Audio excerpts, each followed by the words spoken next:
I always loved being home alone. The solitude gave me a sense of freedom, an escape from the chaos of everyday life. But one night, that freedom turned into a nightmare. It started innocently enough. I was lounging on the couch, engrossed in a horror movie marathon. The wind outside howled like a banshee, adding an eerie atmosphere to the already spooky films. Suddenly I heard a faint scratching noise coming from upstairs. I paused the movie, my heart pounding in my chest. It was probably just the old house settling, I reasoned with myself. But then I heard it again, louder this time. My pulse quickened as I crept up the stairs, the floorboards creaking beneath my weight.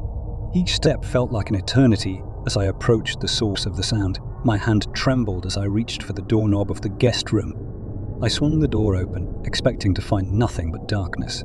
Instead, my blood turned to ice as I saw a pair of glowing eyes staring back at me from the shadows. I let out a scream that echoed through the empty house, yet no one came to my rescue. Seen with trembling hands, I fumbled for the light switch, illuminating the room in a harsh glare. But there was nothing there. No mysterious creature lurking in the corner, no sinister figure waiting to pounce, just an empty room filled with forgotten memories. I chalked it up to my overactive imagination and tried to shake off the feeling of dread that lingered in the air. But as I made my way back downstairs, I couldn't shake the feeling that something was watching me, waiting for the perfect moment to strike. As the night wore on, the scratching noises grew louder, more insistent. I tried to drown them out with the TV, but they persisted, like a sinister symphony playing on repeat. Every shadow seemed to dance with malevolent intent, and I found myself jumping at the slightest noise. Finally, unable to take it anymore, I made a desperate dash for the front door. But as I reached for the handle, I felt a cold, clammy hand wrap around my wrist. I turned to see the creature from the guest room standing behind me, its eyes gleaming with hunger. I let out another scream, but this time there was no one there to hear it.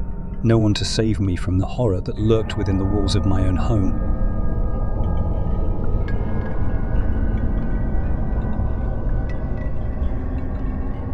Being home alone was supposed to be a reprieve from the chaos of my daily life. But one night, it became a descent into madness. It started with the whispers. At first, they were barely audible, like the faint rustling of leaves on a windy day. I brushed them off as my imagination played tricks on me, but they persisted, growing louder and more insistent with each passing moment. I tried to drown them out with music, but the whispers wormed their way into my mind, filling me with a sense of unease that I couldn't shake. It felt like someone or something was watching me, lurking in the shadows just out of sight. As the night wore on, the whispers grew more distinct, morphing into eerie voices that seemed to speak in a language I couldn't understand. They echoed through the empty house, bouncing off the walls and reverberating in my skull. I searched every room, desperate to find the source of the haunting whispers, but there was nothing there. No hidden speakers, no pranksters lurking in the shadows. Just me, alone in a house filled with the echoes of something sinister. I tried to call for help, but my phone was dead, the battery drained as if by some unseen force. Panic set in as I realized I was truly alone, trapped in a nightmare of my own making. And then I saw it, a shadowy figure lurking in the corner of the room, its eyes gleaming with malice. I tried to scream, but no sound escaped my lips. The figure advanced, its whispers growing louder, until they drowned out the pounding of my own heart.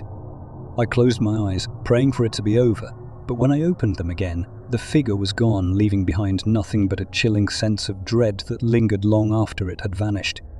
I fled the house, vowing never to return, but the whispers followed me, haunting my every step like a ghost that refused to be silenced.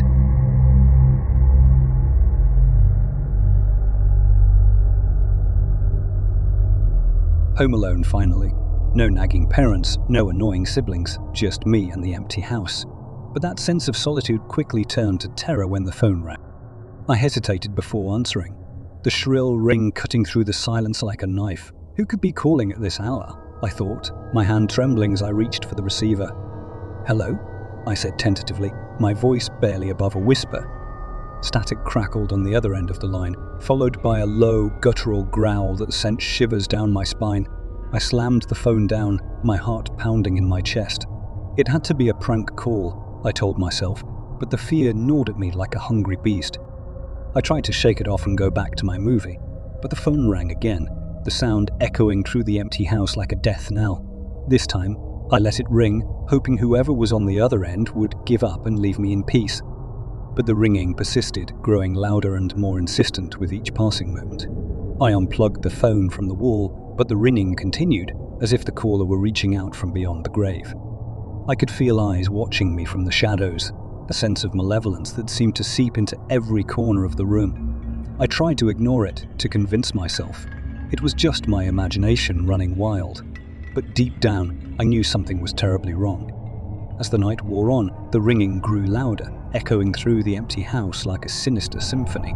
I covered my ears, desperate to block out the sound, but it only seemed to grow stronger, more insistent. And then, just as suddenly as it had started, the ringing stopped. I let out a sigh of relief, grateful for the reprieve. But as I made my way back to the living room, I heard a faint whisper in the darkness, a voice that sent a chill down my spine. "See you soon," it said, its words dripping with malice. And in that moment, I knew I was no longer alone.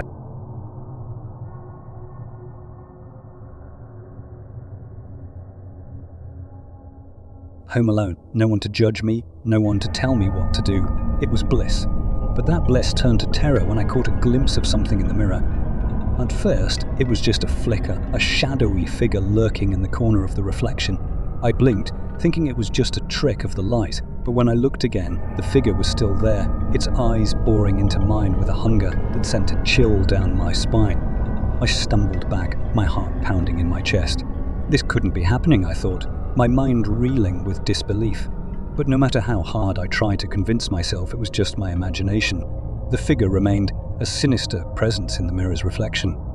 I tried to look away, to break free from its gaze, but it was like I was trapped in some twisted nightmare, unable to escape. Every time I glanced at the mirror, the figure seemed to draw closer, its shadowy form inching ever closer to the surface. I tried to scream, but no sound escaped my lips. I was paralyzed, consumed by a terror unlike anything I had ever known. And then, just as suddenly as it had appeared, the figure vanished, leaving behind nothing but a lingering sense of dread that seemed to seep into my very soul. I fled the house, vowing never to return, but no matter where I went, I could still feel its presence lurking in the shadows, waiting for the perfect moment to strike. In the end, I realized that I was never truly alone, and that there are things in this world that defy explanation, things that lurk just beyond the edge of our perception, waiting for the perfect opportunity to reveal themselves. And as I sit here now recounting my tale, I can't help but wonder, was it all just a trick of the mind, or was there something more sinister at play? Only time will tell.